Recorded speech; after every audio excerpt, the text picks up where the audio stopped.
G'day everyone and welcome to the CSBP Grow Better podcast. I'm Gray Johnston and I'm joined here today by Rusty Burke, Supply Chain Manager at CSBP Fertilisers. Welcome Rusty. Thank you, Gray. Good to be here. We're really pleased you could join us here today to talk to us about the turmoil in global fertiliser markets at the moment and in particular, I guess, a big focus on nitrogen. Is that right? Yeah, that's certainly the most topical nutrient at this point in time. So we will look forward to chatting about that, but Rusty, I'm really keen to just help our listeners understand a little bit more about Rusty, the man behind the mask. Tell us a little bit about yourself, your role at CSBP and how you came to join the business.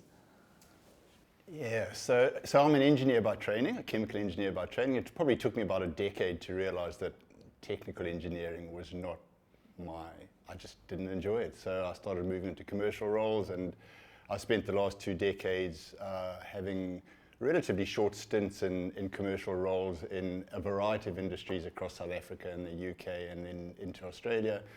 The family was ready for an adventure 14 years ago now, so we packed up from South Africa and the kids and my wife and I, and we came across with no job, no house, no friends, no contacts, and settled here, and was very lucky to get my first job in Australia with Wesfarmers. And I've worked around the various Wesfarmers roles, particularly in the Wesf side of things. And for the last 6 years, I've been in the fertiliser side. A manager I'd worked with previously said, "You always like challenges," and I've got a role which is challenging. And he was right. It has proved to be exactly that. No, I'm sure it's probably never been as challenging as it has been in the current circumstances. Correct. I'm glad this is not my first year in the industry. It is, by any measure, unusual times. I think one of the things that really attracts me in the fertiliser industry is that as part of the ag industry, it is one of the most global industries there is out there. And so that is the good side of it. The bad side is that almost anything happens in the world has an impact on agriculture and on the fertiliser side.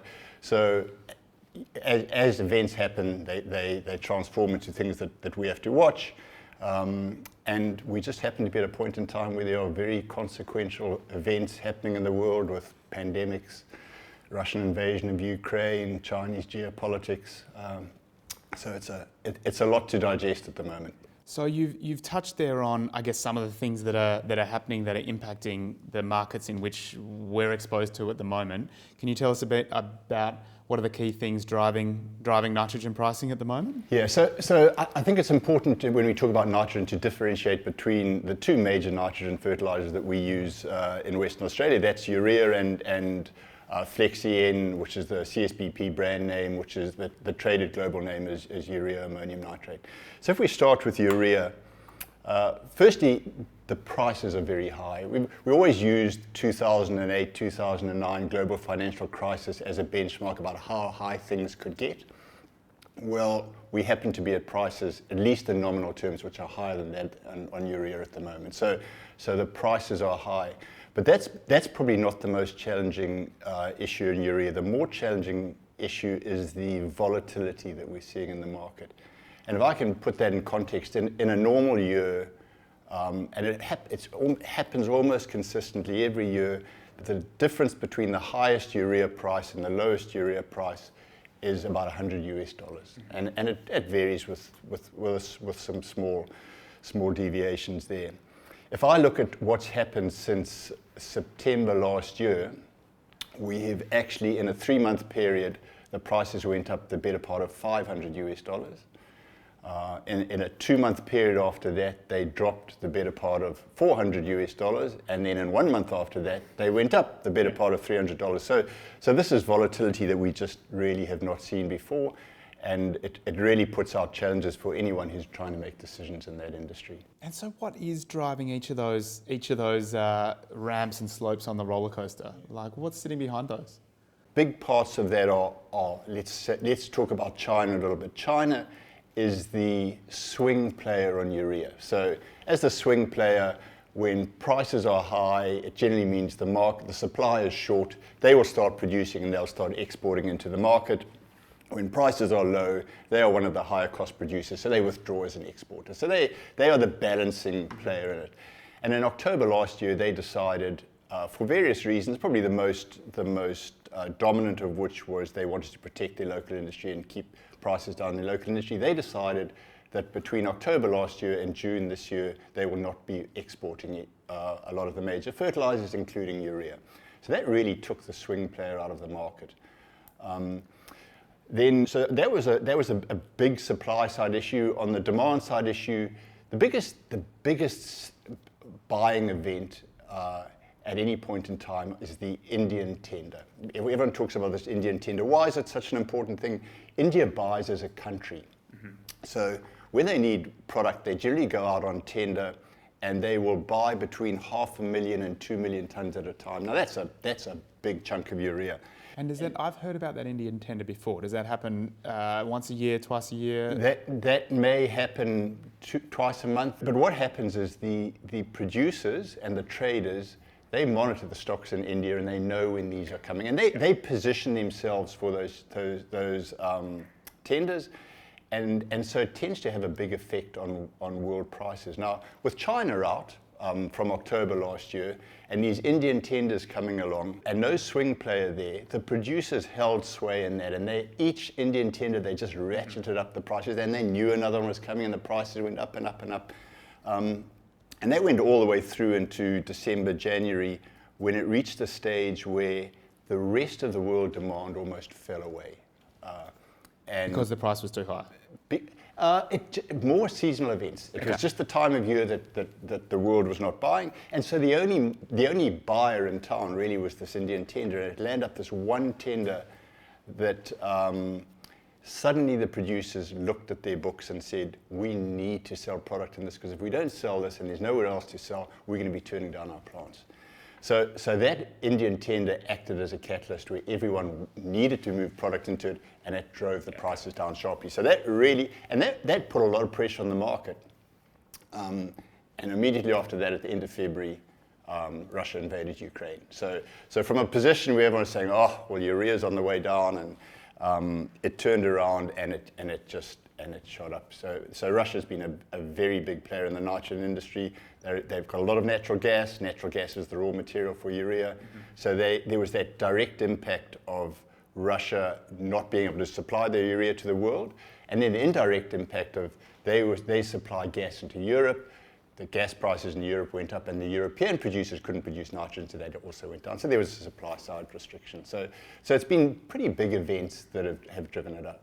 And from your perspective, how on earth have you approached managing that? I mean, there really are unprecedented times.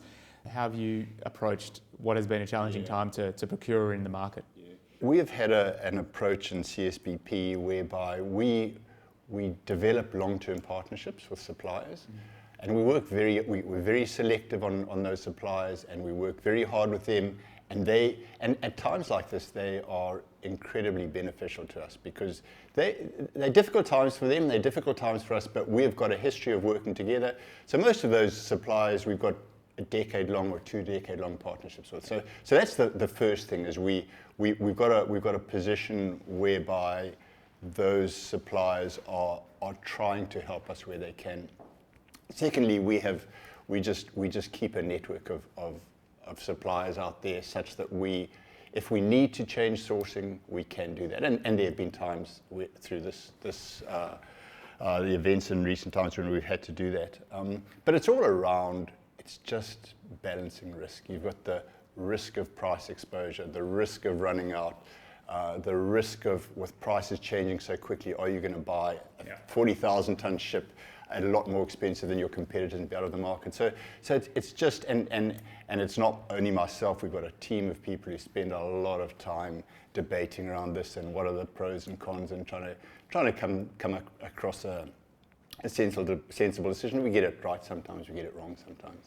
And if I'm a grower thinking around decisions I've got to make now in terms of nitrogen, but also, God, what's the outlook for this market for the next 3, 6, 9, 12 months? What are the factors people should be looking at or thinking about when they're thinking around, what on earth is going to happen next in urea markets? It's the question everyone wants to know, and I can't give you an answer of where it's going. I can talk about the factors that I look at to see where it's going. So We saw the Indian tender was the catalyst that drove prices down last time.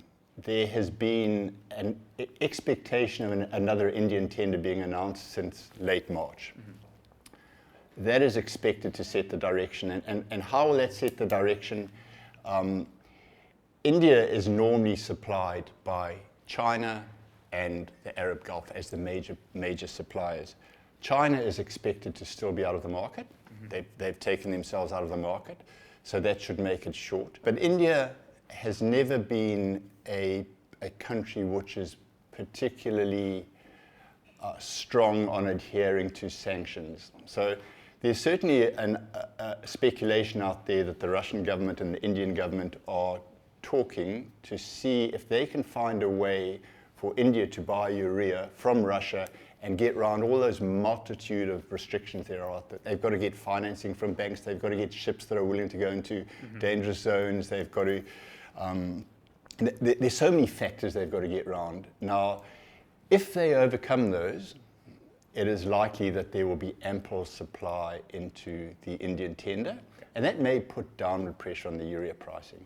If they don't manage to do that, it may have the opposite effect. We might find that the world is still short on urea and it might drive up prices. So there are scenarios both ways, and it's really hard to call at the moment. So that's the one factor I'm looking at. The other factor I'm looking at is just like India, there are other major consumers of fertilizer like China and Brazil that are not strong on adhering to sanctions. So just as the world is ratcheting up restrictions on Russia and Belarus, the likes of Brazil and India and China will be looking at ways that they could still purchase, because they'll probably get better prices in these troubled times. And as an example of how far countries would go when there were sanctions on Iran, Iran still sold urea to Brazil, but they couldn't deal in US dollars, so they did it on a barter basis. They'd sell a ship of urea to Brazil, and Brazil would send a ship of grain back, and it worked on that basis. It became quite primitive, but it got around the restrictions. So it's really how quickly those alternative channels can be built up. And then the last thing is, when will China come back into the market? There's speculation that with all the events that have happened, they may extend their absence from the export market beyond June, but that'll be pretty telling as the swing player. So we'll talk about, I had thought we'll talk about Russia and sanctions, particularly more when we get into talking about UAN. But very clear from what I'm hearing from you that the Russian conflict and the Russian invasion of Ukraine is very much impacting urea markets. What proportion of the global urea trade would Russia represent? So in terms of the global urea trade, it's around 14%. So that's 1.4%. But that is the direct amount that they supply, but there's this knock-on effect because of the energy that they supply into the market, and it's caused more disruption than you would have expected 14% to do, particularly because when you take 14% out, if you've got a swing player like China who can then ramp up, that fills the hole. Now there's no swing player out there. So Rusty, it sounds like on urea it is very much volatility will continue, we expect, and wait and see, and we're really watching out as to what happens in the Indian tender process, whether Russia finds some kind of, back channel, you might call it, to trading urea with India, and then whether China, as the swing player that you've called out a couple of times, comes back into the market. Have I missed anything there? Are they the... Spot on.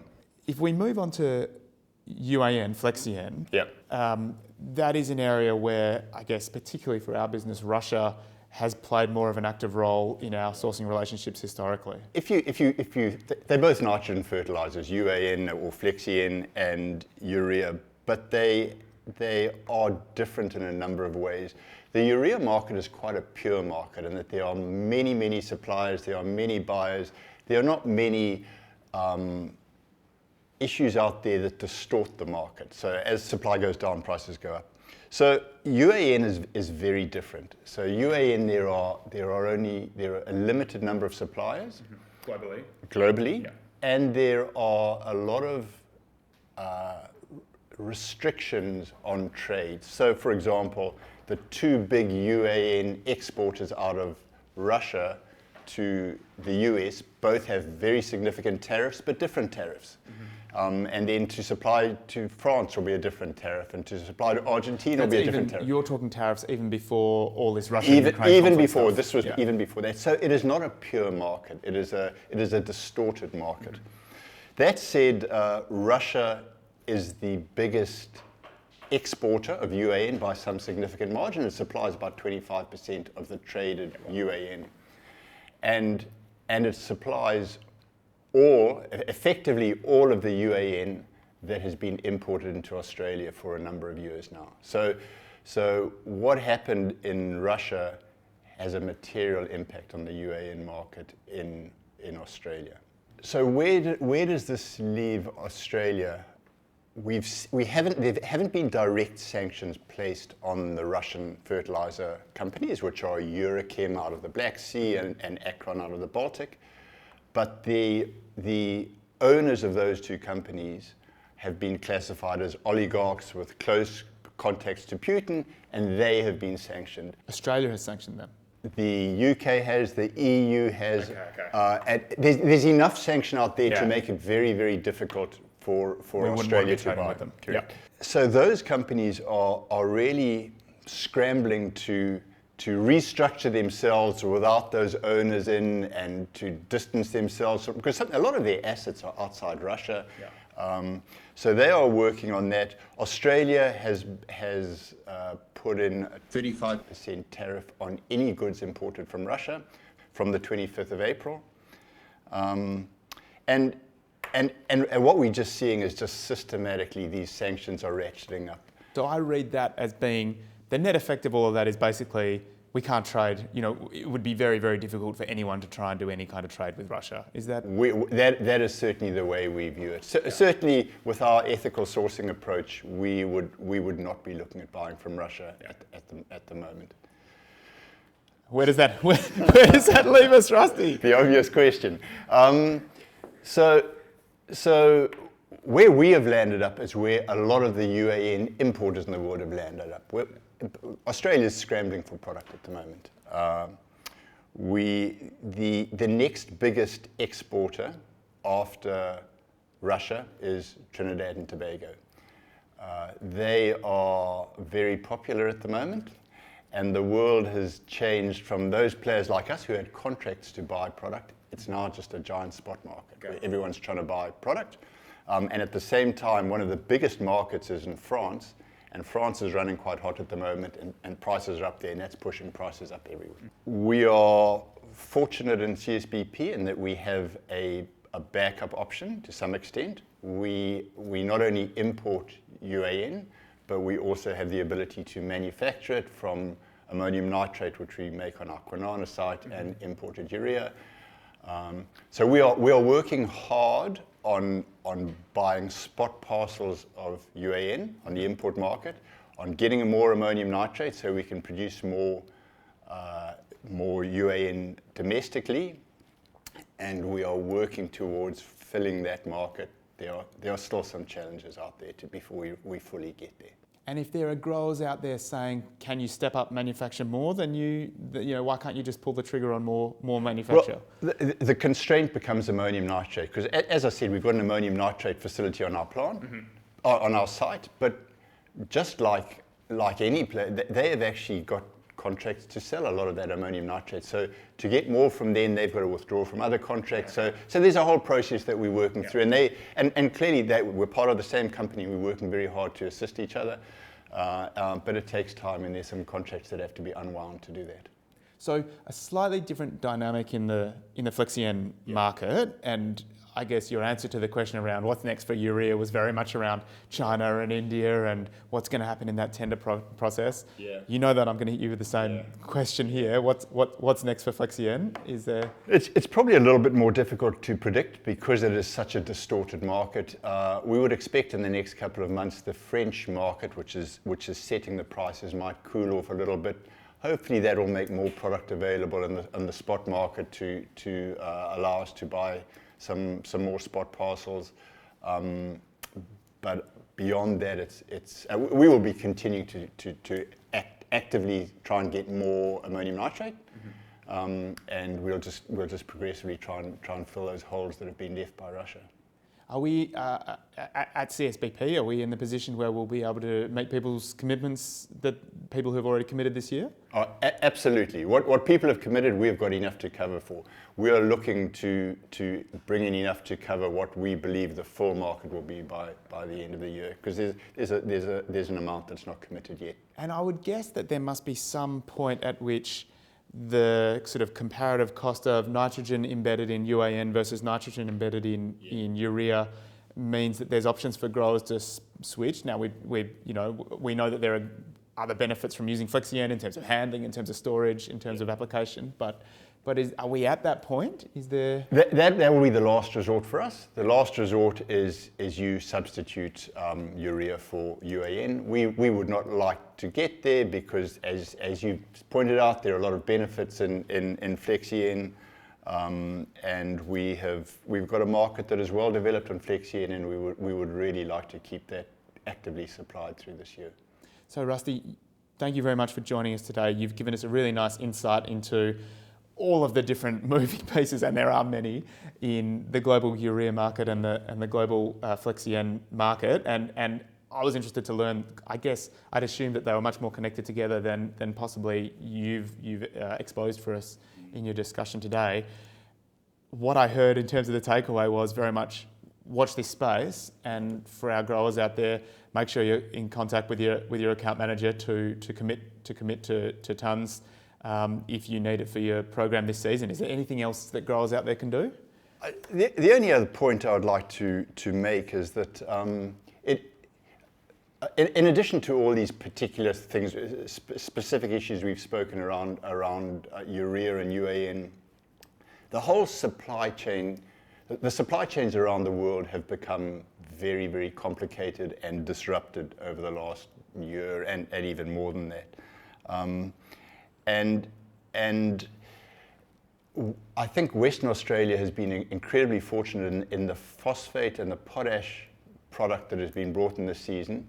It looks as though it's going to come in without any restrictions on the West Australian market.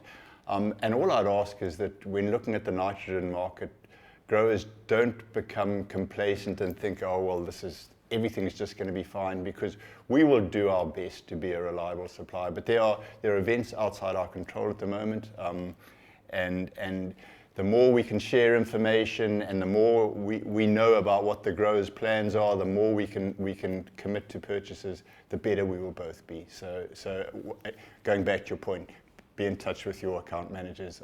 And when you're talking supply chains there, I guess you're not just talking these big factors in terms of producers of these raw materials. I think you were talking about shipping, other trucking, other factors as well? Everything from containers. The containers are in the wrong places in the world. So when a container route used to take maybe 2 months, it now takes 4 months, and it's 3 times the price. And the bulk shipping rates are through the roof because it uses bunker fuels, which follows the oil price. Yeah. So and with COVID, you've got there are times where you've got 10% of the world fleet waiting outside harbours because of COVID restrictions. So there's just been so many disruptions, and whatever you used to be able to plan for, you've now got to add extra time to it, and sometimes we don't get it right.